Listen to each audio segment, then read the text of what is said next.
Good evening, everyone. Welcome to the River Falls Public Library. We're well on our way with Winter Wellness Program Series.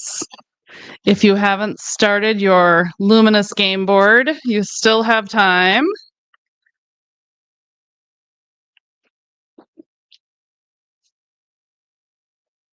Tonight, we're welcoming Valerie Cady from Willow and Spruce Organizing.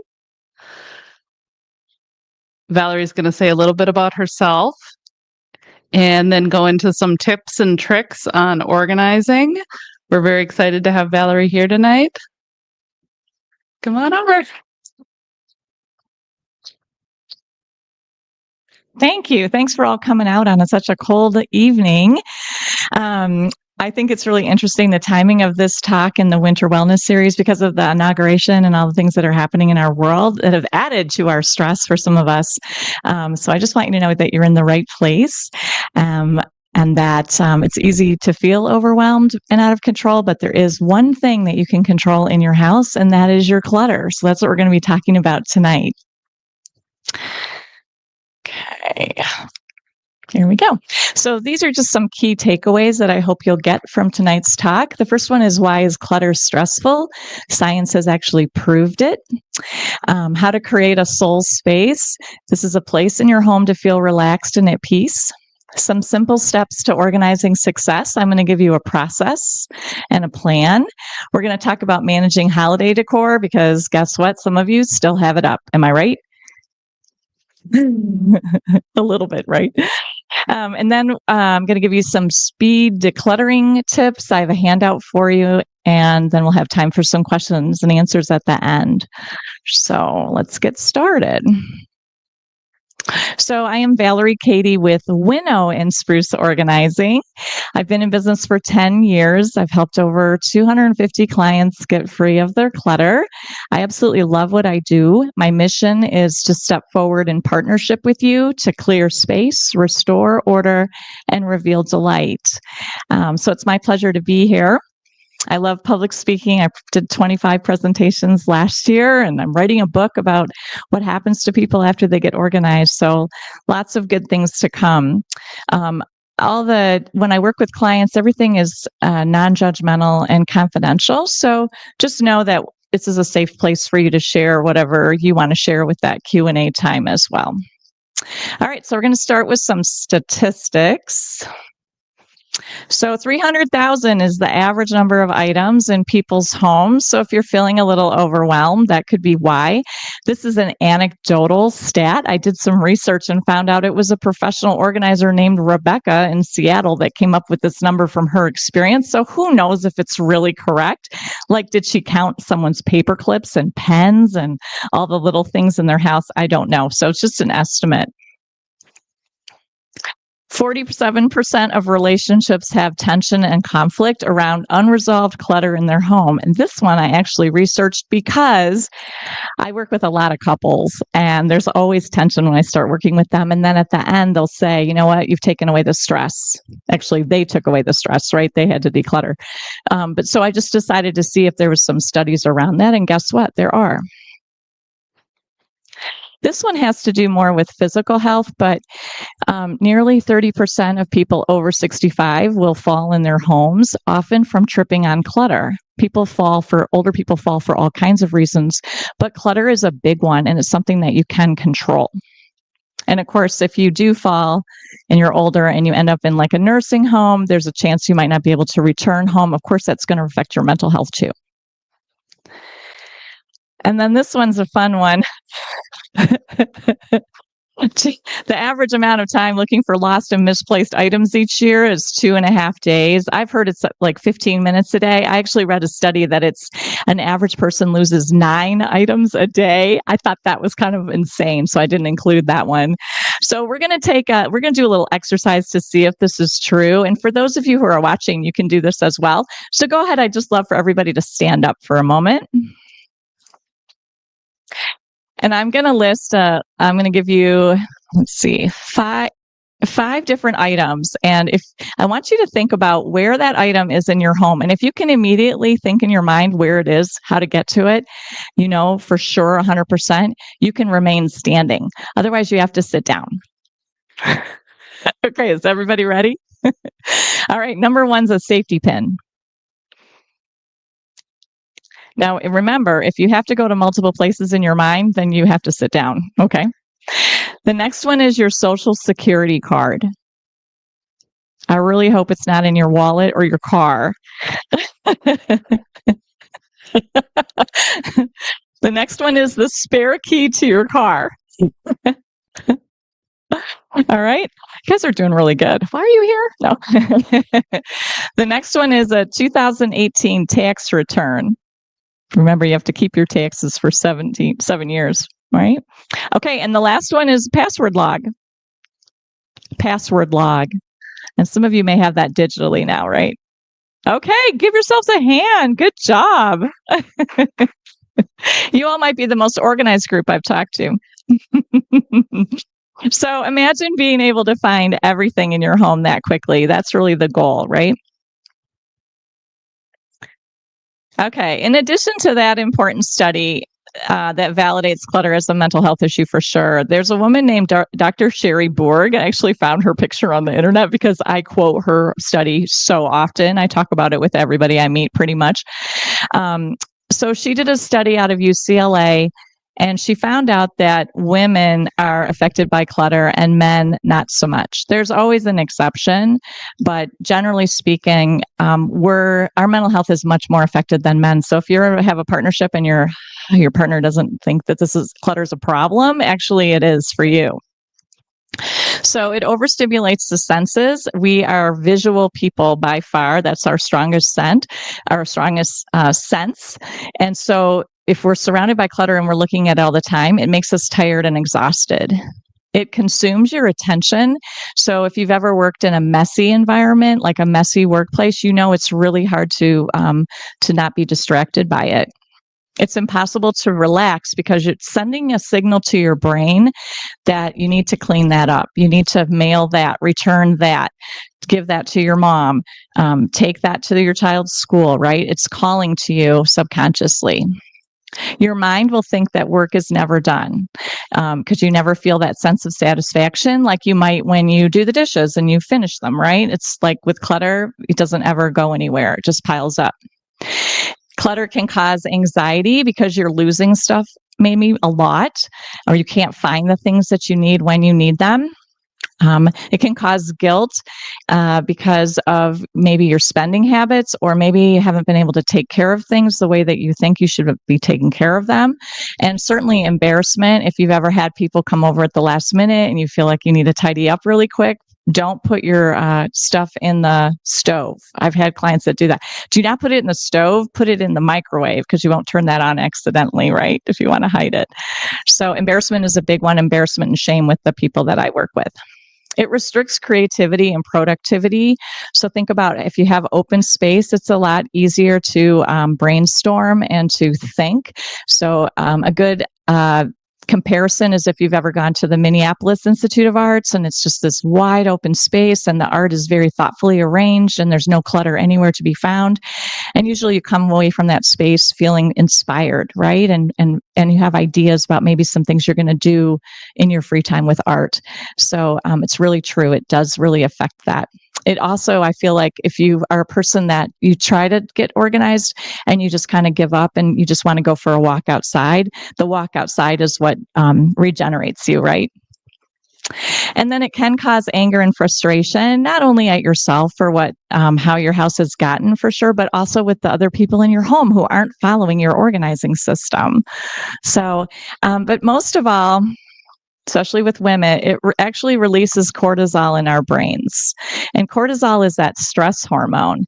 And it causes us to numb out because we'll do just about anything to decrease that anxiety that we feel. So we can tend to drink too much, overshop, overeat, gain weight, binge watch on our TV and our phones, YouTube, and over medicate even in some instances. So I always say clutter is a real issue. But the good news is once you remove it, all of that goes away. So there's a good example of you add on daily life stressors and it can all be too much. That's why many people that I work with, by the time they call me, they've had some kind of life issue that's happened. They weren't maybe naturally disorganized. They had their house organized to a point, but then some life thing happens and life just gets too stressful and things just tend to pile up. I think everyone can relate to that in some way, shape, or form.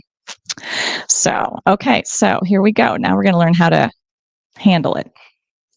So the first thing I like for clients to do, especially if it's a really disorganized home, is to pick a room that's going to be your soul space. This is a place where you're going to go rest and recharge, rest and restore.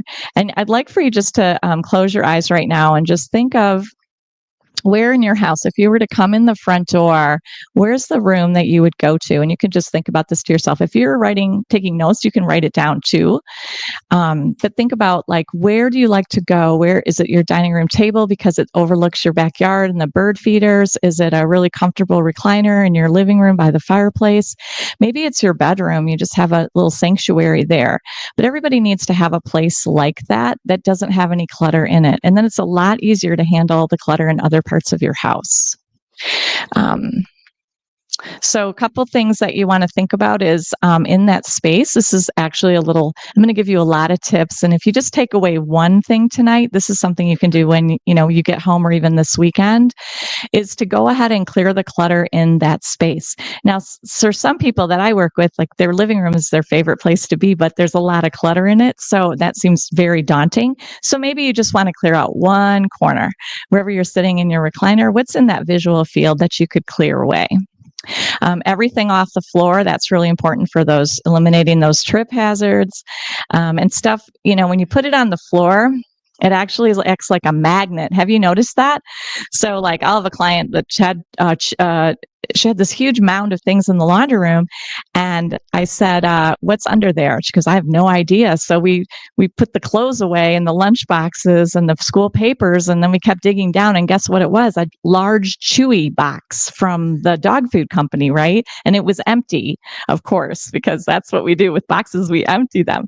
So you can see, like, we had no idea what was there, and that's what happens with clutter too. You'll find lurking in the corners and other things get pulled to it, and all of a sudden you've forgotten what's even in that space.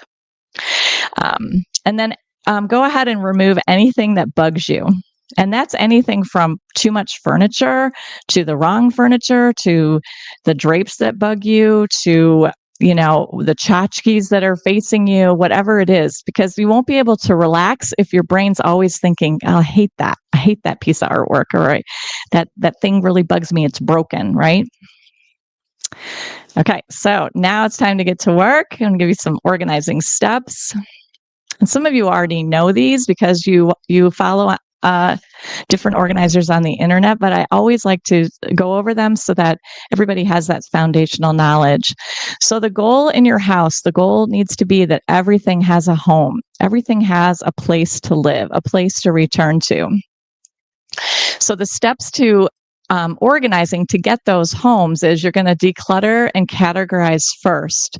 So you can do it one step at a time, but usually people declutter and categorize at the same time, right? So if you look at that picture, it's actually all the things from a command center in a kitchen. That's those little desks, right? So we pulled everything out of the drawers and we sorted it into those bins.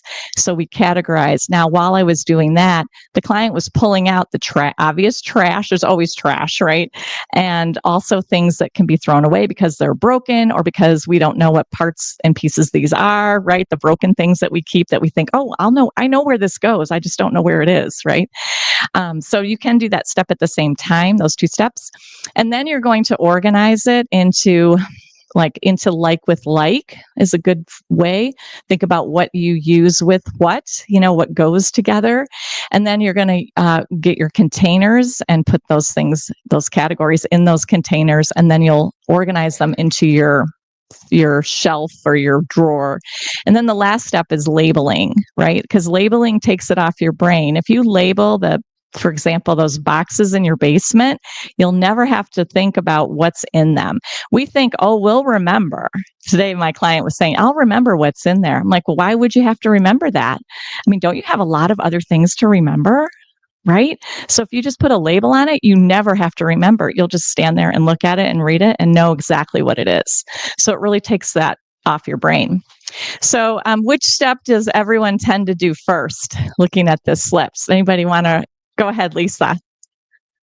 No. Number 4, the containers. Exactly. We all love, us women, we love going to Target and going in the dollar spot and seeing all the cute containers. And then we go, okay, I love these and I'm going to use them when I get home. And then you get home and you go, well, I'm not really sure where these should go or even what should go in them. So they're just going to end up sitting in a pile of clutter. And then I come on scene and we don't have to buy any containers ever because everybody has so many at their houses.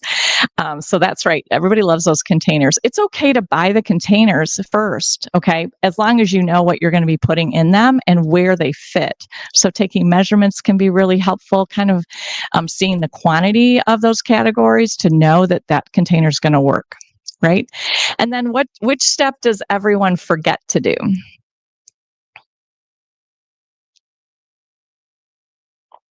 Labeling. That's right. Yep. Everybody forgets to label things because we think we can remember, or, we don't want our houses to look like maybe a kindergarten classroom. No offense if anyone's a teacher, but it doesn't have to be a big label. It can be something small, but just something to remind you of what's there. All right. So now we're going to talk, now that you've got that down, we're going to go on to holiday decor. And I call it also known as holiday clutter, because sometimes it really can feel like that. And I'm going to give you some guidelines. These are some things that you can ask yourself, some questions, some criteria of what to keep. I work with a lot of people that are downsizing, right? And they're moving from a very large home they've decorated every room, the outside, and now they really have to think about, okay, we're going to be living in a 1 or 2 bedroom place, and what am I going to keep? So, but it's never too late to start doing this because it can be really daunting. I know some people have, a whole storage room in their basement filled with holiday decorations. Nothing wrong with that. But one day, are you really going to decorate like that every year? Some of you are probably not decorating with all of your holiday decor at this point, right? So the first question to ask yourself is, do I love it? Like, do I actually love this still? Does it fit my aesthetic? Does it make me happy when I see it? It's surprising how many people keep things in their home. It doesn't have to be holiday decor, but things that have an unhappy memory associated with them. So I've had people keep things because they don't ever want to forget that unhappy memory. That's not good for your mental health. Okay. And believe you me, you're going to remember the unhappy memory, whether you keep the thing or not. So keep the things that make you happy, that Marie Kondo says that spark joy, right? That these are the things that you definitely want to hang on to. And then the second one is, do I use it? Right? And it's not, do I use it in the future? Do I use it someday? No, am I using it right now in this current life that I'm living, or in the very near future? And that's a hard one for us because we were raised by parents and grandparents that grew up in the Depression. And of course, everything had a purpose and a reason because stuff was really hard to get. So that gets passed down. I call it a generational curse in a way, because now we can get something in under 20 minutes, sometimes in 2 days, right, from Amazon. And not for very much money. There's so much in our world right now that's free or low cost because so many people are decluttering. So just really think about, did I use it to decorate with this year, right? If I didn't use it to decorate, you might think about letting it go because there isn't a place right to put it. And then do I need it, is think about the specific places in your home that you do like to decorate. Now, some people, I'm kind of one of those people, I keep a small assortment of things and I decorate differently every year. But some of you have, like, your decor is set, right? You know where your Christmas village is going, you know where your tree's going, you know what ornaments you're going to be putting on the tree. And so as you're putting it away, or if you've already put away the things that you didn't put up, think about, using this criteria with those. And then finally, I just added this one last year in the criteria questions that I ask my clients is, do you display it? So sentimental items, the things that often mean the most to people, the things that you would be sad if you lost in a fire or a flood, these are things that have like something to do with your heart, right? Or a special memory. And it's so interesting to me that many people keep these things in boxes in their basement or their attic, never to see the light of day. So I challenge you to find that sentimental decor and find a way to use it in your holidays. It doesn't always have to go on display at Christmas. So if you have one of my best friends passed away when I was 35, right? And she gave me some angels. So I display those at Christmas. I don't display them year round. I also have this is kind of a fun thing. I have a little quartz crystal from Mammoth Cave from when I was 8. My dad got it for me and put it in a necklace, and I hang it on my Christmas tree, as an ornament. So you can get really creative with that sentimental, those things that really are special to you. But if you don't display them and actually tell stories about them and share them with your family, then no one else is going to ever know what that meant to you. So, and it deserves to, if you love it enough, to keep it, then display it. Find a place for it in your home. And then at the bottom, this is the hard one. The rest of it can go, right? That's the hard thing. And then we talk about storage with holiday decor. This is one of my little sayings. If you're going to bother storing it, then store it well. Pack it up like you're moving, because you never know, you might be. Everything has a home. So you can see that's an actual understairs closet. It's kind of a larger one. And that's where we organized all the Christmas decor for this one client. So each category is in its own container. So ornaments are in one. I like to put all the tree stuff together. So lights, Christmas tree skirt together, the stand nearby, maybe things for the front of your house get packed together, right? So it just makes it easier to not only label those containers, but also to decorate. You can pull out the thing for the front door and do it all at one go and not have to fish around in all these containers. So pack like with like, and then labeling, of course. And if you can, store it in one place. Those large Christmas trees are always a challenge, but if you can put it near where your decorations are, it's just going to be easier for you to remember that you have it, especially if you have multiple trees and multiple kinds of decorating. All right, so now we're going to move on to some speed decluttering.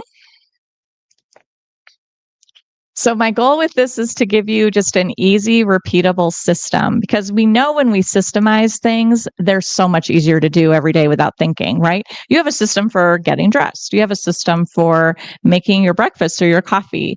You have a system for doing laundry.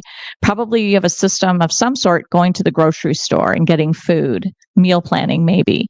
So, and those things are just easier, they're more enjoyable, and they take a lot less time. So you can have a system for decluttering too. And this is something that I teach. So I'm giving you all my secrets today. So the first thing is you want to gather up some supplies. And you don't need a lot. You just need 4 containers. You need a garbage bag for trash, right? A laundry basket, that's going to hold all the things in the room that go to other rooms.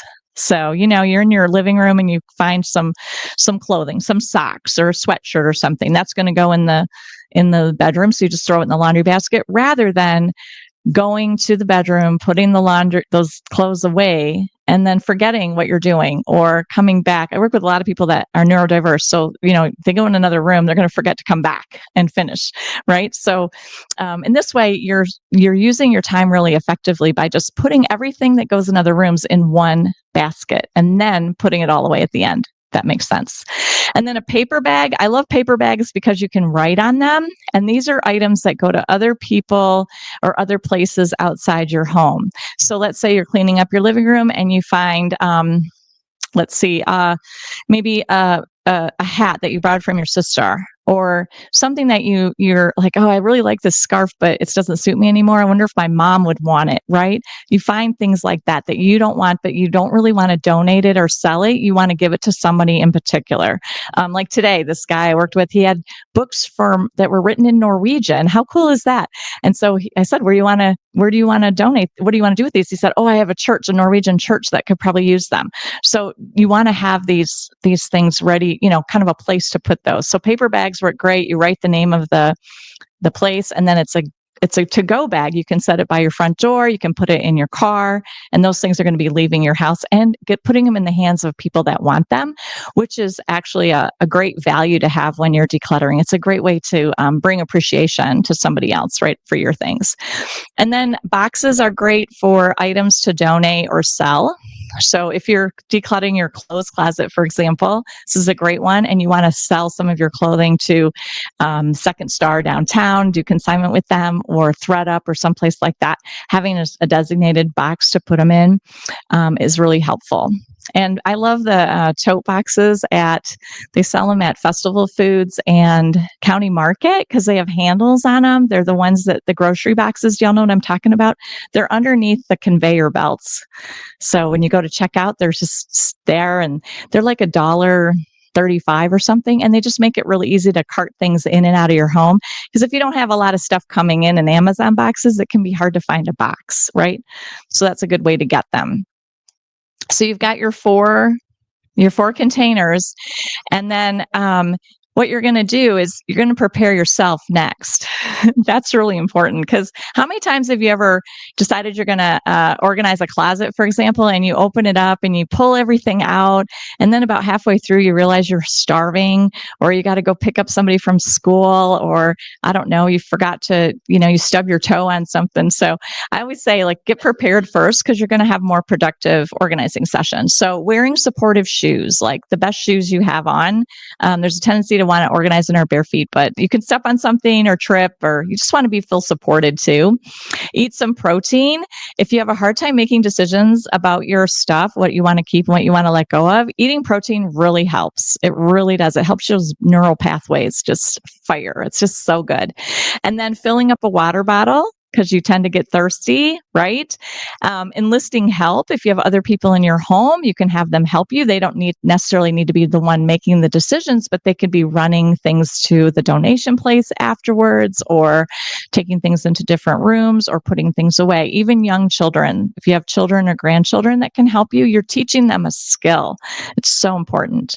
And then setting a timer. This is the one that a lot of people haven't thought of, but organizing can kind of be a chore if it's not your natural tendency, right? Or if it's a bigger project. So just breaking it down into, maybe you're going to try do some decluttering for 15 minutes.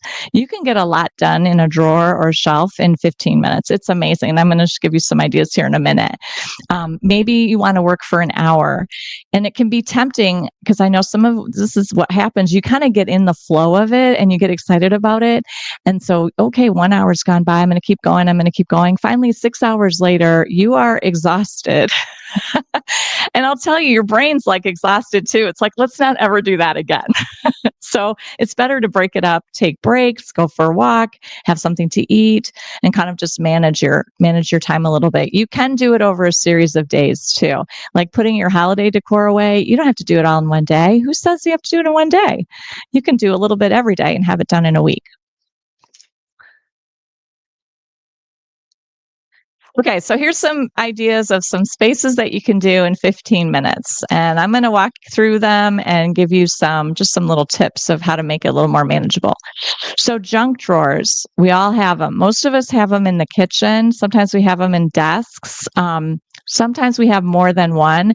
This is where things go to die, really. Do we ever go in the junk drawer and look for stuff? Very rarely. But it's where the pens and the pencils and money and cards, gift cards, and I don't know, broken things, broken pieces of things, right?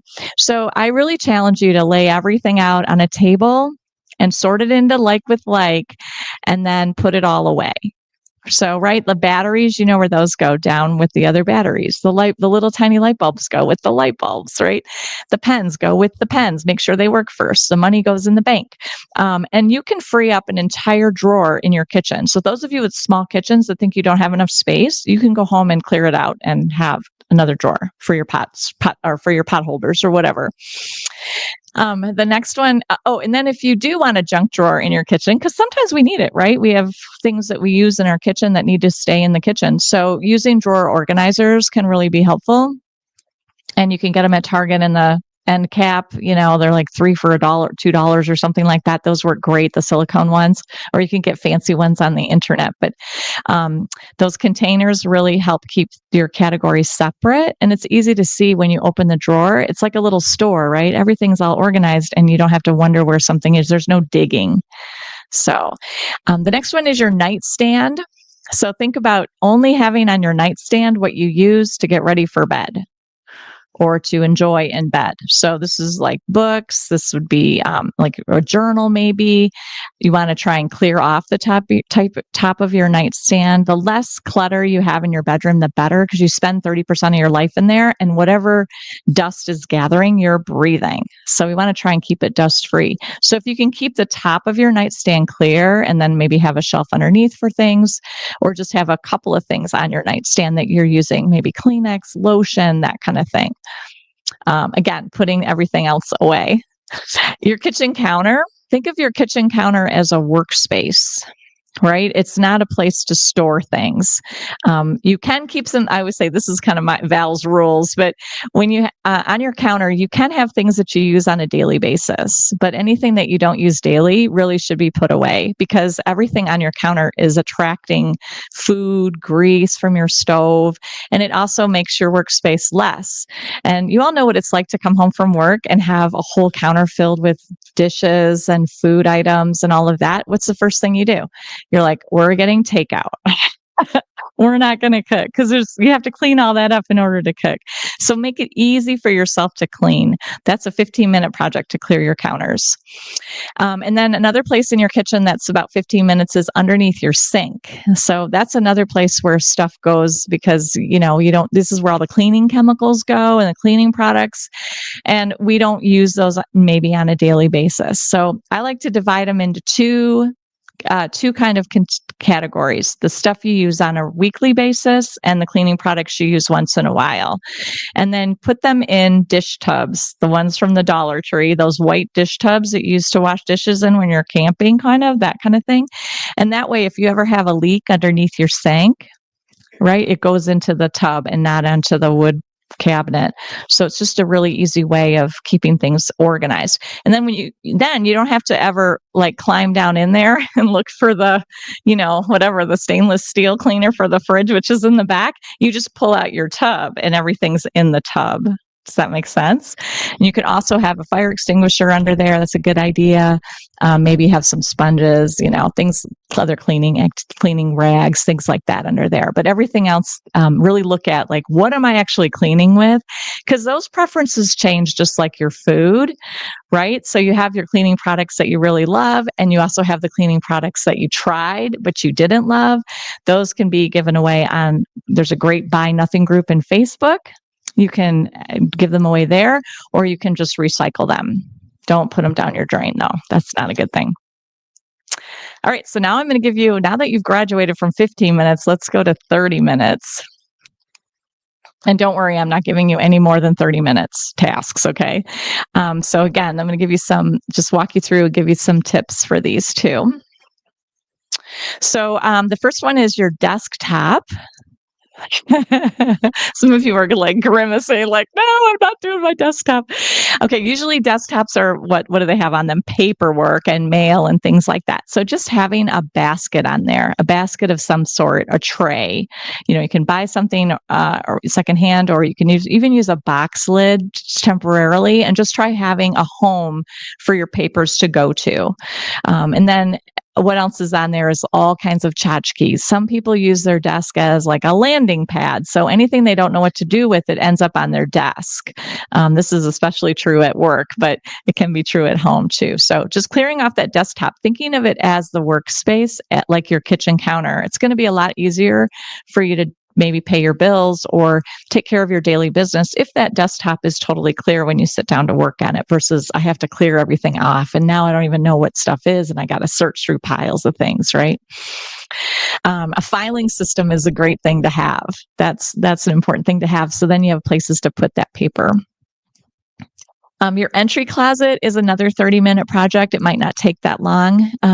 Remember that everything in the entry closet should hold things that are coming or going in your home. It's not really a storage space, although some entry closets are perfect for storing a vacuum cleaner, perhaps, or a steamer, just depending on the layout of your home. So that might make sense. But really go through your coats and ask yourself, am I really wearing these? Do they fit? I always say fit, flatter, and feel great is kind of the mantra that we use for clothing. Here in the upper Midwest, we have to have a lot of coats, right? But just really assess, are you wearing them? Just because you have a lot of coats doesn't mean that you're wearing them. And if you're not wearing them, guess what? It's just clutter that you have to sift through to find the coat that you want to wear. Same with all the cold weather accessories, right? Hats, gloves, scarves, mittens, all of that. We tend to buy new here or get a new coat or new to us coat, and then you change out your accessories too. We have this habit of saying, well, it's still good. Like I paid money for this, right? So, but then it's think about, is this in the way? Is it hard for me to find the gloves that I actually want to wear? Am I having to sift through to all these other ones that I never wear? That can help you make those decisions. And then the floor of a room. This is a 30-minute project. So if you have a room in your house where the floor has a lot of clutter in it, a lot of things that are stored, maybe there's boxes, maybe there's things that you've taken out and haven't put away. I'm thinking of like a basement. So that's a great 30-minute project, is to just go through and put everything away. I do recommend when you do a floor of a room is to do it in a circle.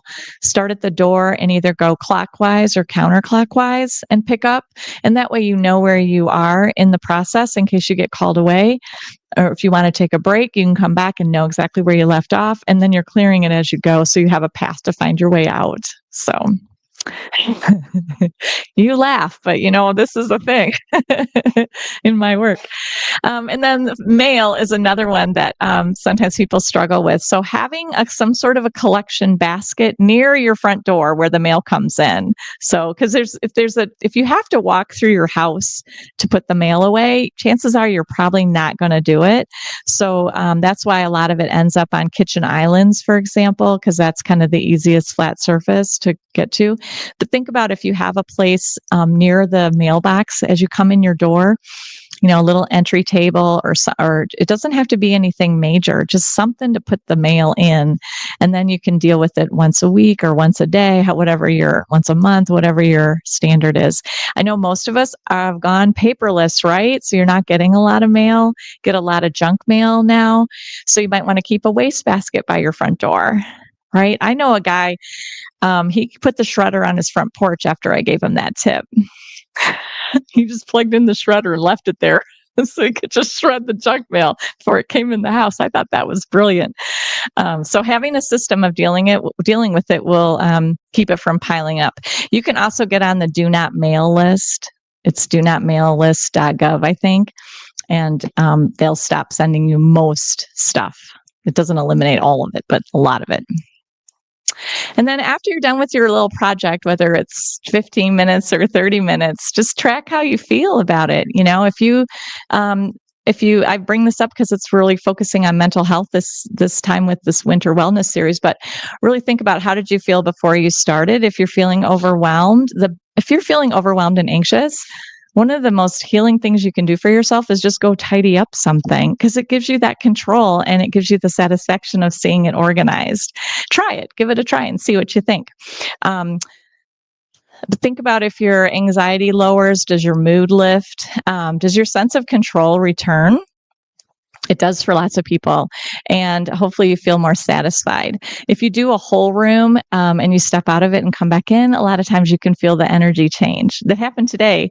I switched out dressers for a couple, just put different dressers in different rooms that they had, a spare room and a bedroom. And it was amazing how much it changed the space for them. They couldn't believe it. How that just was amazing. It just felt like a new room in a way. So there's something to be said for just changing it up and cleaning, right? And getting organized. It can really make a difference. And then the question I get a lot is how do I keep up on it, right? Once it's done, how do I make it more of a habit? So some things you can do is schedule it on your calendar, especially if you have a really large house and you're thinking of downsizing, or you just really want to get started on this. You don't want to leave a lot of clutter for your kids or grandkids to deal with. Or maybe you have a partner and you just moved in together and there's just a lot of clutter from combining two households. Everybody has a different situation. But scheduling it on your calendar as a weekly activity can really help, even just 15 minutes, right? You can, instead of scrolling on your phone, you can spend 15 minutes just picking a shelf or a closet or a drawer and get something accomplished. And it's amazing how that builds on itself. It's like a muscle. The more you do it, the stronger you get at it and the more you enjoy it because you feel the benefit of it. And then be a ruthless gatekeeper. This means that nothing's coming in your house unless you need it, or you need to, you need it, or you have to replace something, right? So really, when you go to, I always use work conferences because they give you those tote bags with all that stuff in them, and it comes home and it ends up in a pile, and it ends up a year later. You're like, "What's this in the closet?" Oh yeah. So the best thing to do is to be selective about what you take home from the conference. You can actually leave materials there. You don't have to take them home, right? And then when you get home, take it out, sort it all, and put it away. Put the things you're going to call about in a pile. Put they give you all the little merchandise things, right? The squeeze balls and the pens. Like, make sure, do you like writing with that pen? If you don't like it, put it in the donate. Someone will love it. So just get really selective about what kind of things are coming in. And then if you're buying for replacement, this is a big one. Let's say you upgraded your blender. Okay, your old blender still works just fine, but you got this new one that you're excited about. Go ahead and take the old one and put it in the donate box. Okay, even though it's still good and you might need it in case the new one breaks, is that really going to happen? Probably not. It's probably not going to happen. So go ahead and just move it on out. Don't hoard things like that. Don't keep a lot of things. If it's broken, decide, are you going to fix it? And if you haven't fixed it by now, are you gonna? It's a question, right? That only you can answer. And then share your success. And I say too, like, reward yourself. Sharing your success with other people can be its own reward, but think about what can you do after you finish decluttering something that was maybe a little challenging or that you feel proud of yourself for. What can you do for yourself? Can you go buy yourself some flowers? Can you go for a walk? Can you call a friend and tell them about your experience with it, right? Because when you share it with other people, it feels confirming. And you never know, you might become an inspiration for somebody else, right? Or then they may decide to do some decluttering based on your experience. So I do have, along with sharing your success, is I have a free Facebook group called Winnow Today. It's 470 women and a few men. I'm not sure why they're there. Because women, we're the ones that love that it affects us the most. And it's a great place to share your organizing journey and get tips and ask questions. And it's a really great group, very non-judgmental, and it's a lot of fun. We do free organizing challenges in there, and we do book studies in there, and just have a good time. So feel free to join us there. All right, I'm going to open it up for questions. I'd love to know, like, what your biggest takeaway was, or if you have a question. Yeah, Bill.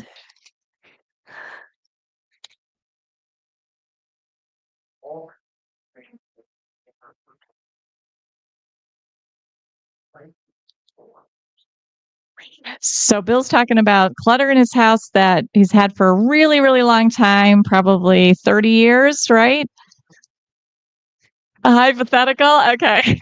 Not you, asking for a friend. And you might use it for someday. Right. And so what is someday? Someday is like over the rainbow. It may or may not come. You might think to yourself, in your life, how many times have you gone back to find something and went, Eureka, I'm so glad I saved this for someday. It's a very small percentage of items. And if things were scarce, if things were hard to come by, I'd be like, yeah, save all the things. But you can go to Treasures from the Heart here in River Falls and get whatever you need in life for very low cost. You can go and buy nothing and ask for something, and someone in our community will have it. So think about what you can tell yourself instead. I haven't used this. I've never needed it. And wow, I could bless somebody else with this. There's somebody out there in our community that really could use this and enjoy it. And that can really help with that decluttering process. Yeah.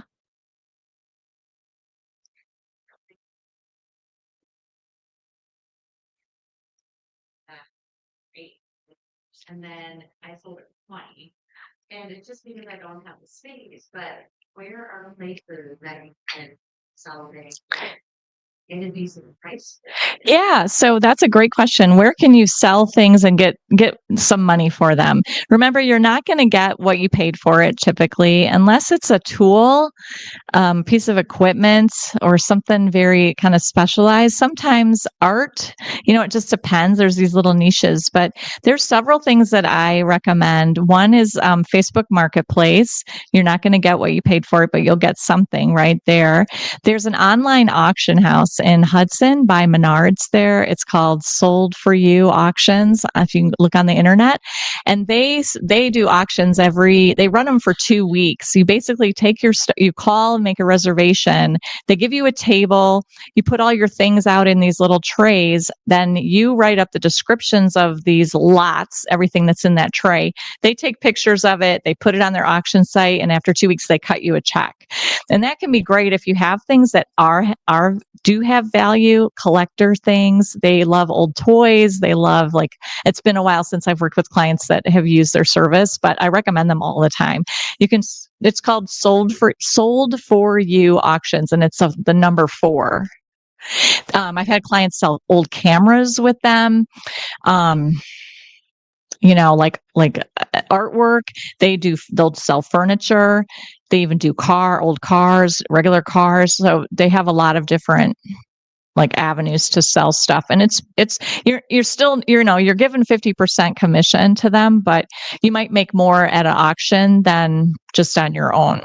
Yeah. And then there's always estate sales. If you have a large number of items, say you're cleaning out an estate, that's a way to go. Again, you're going to pay commission, but boy, it's so nice. They come in, they tag everything, they run the sale, and then they take away everything that didn't sell and write you a check. So that can be really helpful too. Yeah.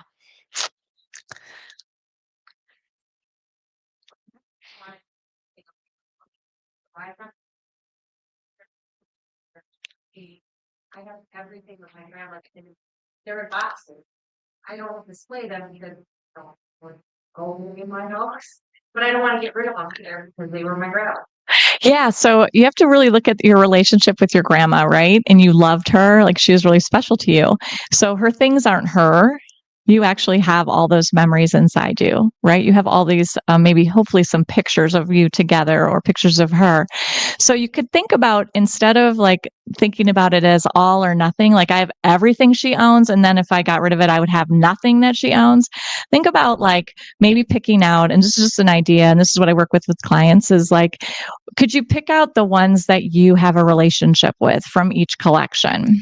So maybe there's, I'm just going to make this up, maybe you did a lot of tea parties with your grandma. So maybe you would keep the teacup that you used to drink out of at the little tea party that you had when you were a child with her. I'm just making that up. But maybe there's 1 or 2 that you actually remember, the story behind it, or you were the one that gave it to her, or, something like that, where it is especially meaningful. Because, those collections, they're so wonderful, but they were hers and she loved them and they went with her house. And it's really easy to turn our houses into sort of museums to other people's collections if we're not careful. And then you're not displaying it, not using it. So then things do kind of don't do well long-term storage either. They tend to, if they're plastic, they tend to break down, discolor. You can get mice, insects. I see it all the time. So pull out the ones, and you can display them in creative ways, like holidays. Bring out the angel or few angels that you've keeping at the holidays and remember her that way. Mm-hmm. Yes. Welcome. Yeah.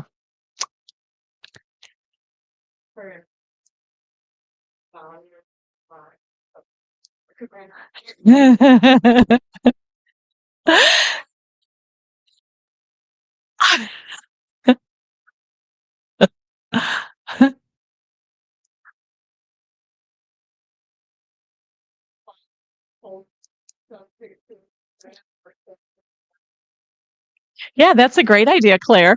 So the question is about photographs. What do you do with volumes and volumes and volumes? I'm assuming albums, right? There's albums, there's print photos, there's slides, there's movies, there's phones. We have digital pictures on our computers. All of our devices have pictures on them, all of our phones. It can be overwhelming.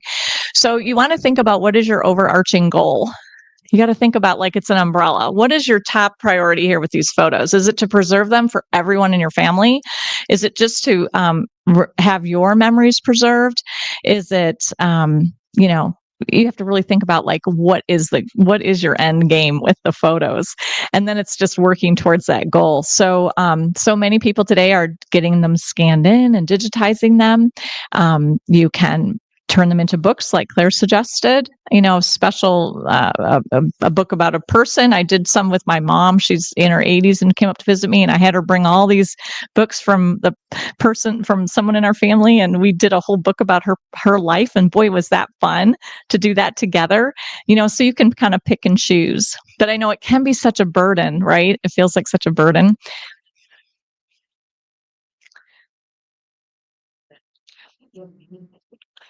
Right. And it's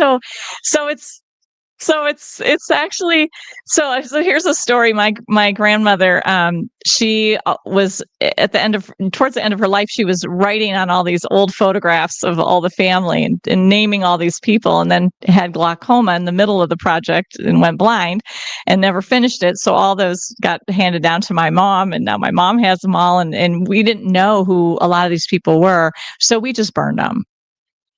And I know that sounds horrible, but but it is but it is one way to let them go. You can also, if they're old photographs, you can there are, like, artists that will take them for their art, to make cards out of and collages out of and things like that. So but the first step is to, like I said, to figure out what you want to do. And then the second step is to start sorting them, because, like, honestly, people trip or pictures of other people's trips of landscapes probably don't mean anything to you, but maybe there's pictures of the people with you, or there's like a hierarchy, eliminating the duplicates, all of that. I do work with a great photo organizer that I'm happy to refer you to. She works with large collections, so there's that. Yeah.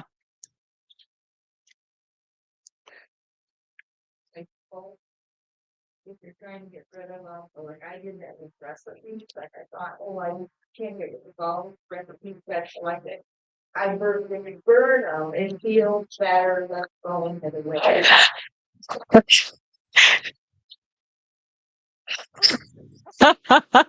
so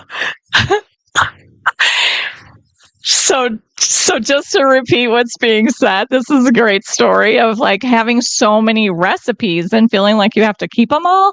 And there's just something really freeing about just burning them up, because then you can't take them back, and, like, they're gone, right?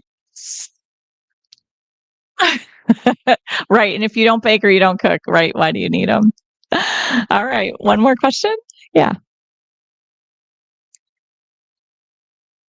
Project, and I did my understand. It's beautiful, but it's wait on it.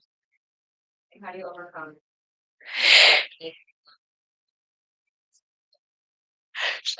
So the question is that maybe some perfectionism, right? Like it has to look a certain way, and that's why I can't start the organizing project. So, so it's really about your values. There's nothing wrong with taking a long time on an organizing project and making it just the way you want it, because chances are you're never going to have to organize that under the sink thing again. That's one way to think about it. If you feel like, do you feel like it's just like too time consuming now? Is that it?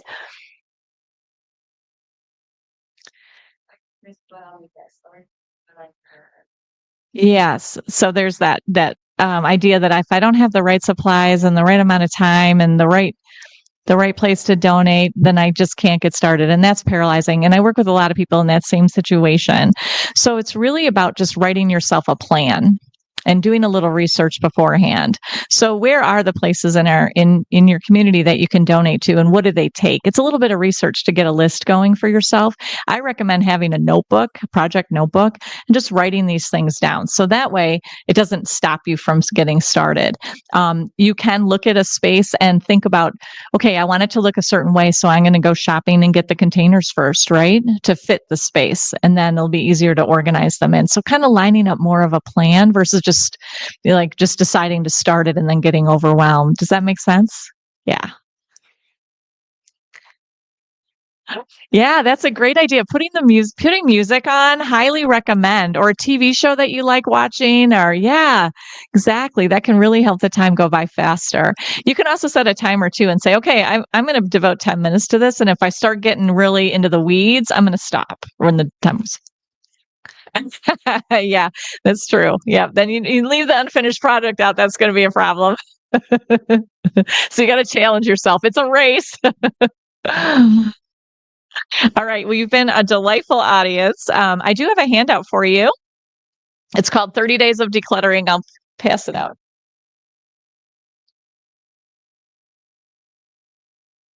More clutter. Yeah. Little. I think about doing a QR. I'm like, I know somebody will have to skin it. I thought about sending out a QR code for the handout just because I don't want to add to the clutter in your homes. But I know some of you can use it as a checklist. So this is just 30 different categories that you can. If none of those projects sounded good to you, the 15-minute and the 30-minute, you can literally just open up your bathroom drawer and pull out just all the expired makeup. That just takes no time at all, right? So these are just some easy things that you can do as part of your daily habits. So I also have business cards up here too. You're welcome to take them. And if you know anyone that needs some help, I love referrals, and I'm happy to be of service. So thank you so much.